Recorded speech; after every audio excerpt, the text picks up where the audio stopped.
Have you ever wondered about the power of unity in shaping our world? Let's journey back to the genesis of a peculiar political event.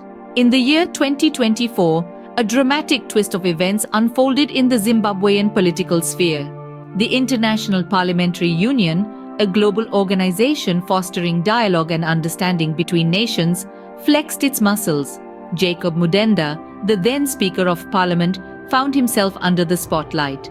The situation was tense. The International Parliamentary Union had handed down a mandate, the directive, reinstate the members of parliament from Nelson Chamisa's party. This was no ordinary decision. It was a pivotal move, a testament to the power of international solidarity and democracy.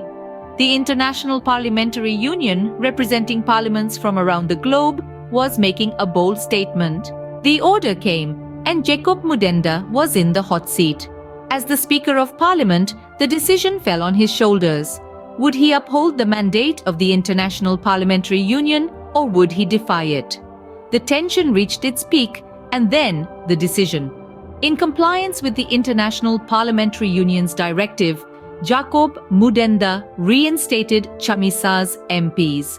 It was a momentous occasion, a victory for democracy and international solidarity. In summary, the year 2024 saw a significant event in Zimbabwe's political landscape. The International Parliamentary Union, a beacon of global unity and dialogue, exerted its influence.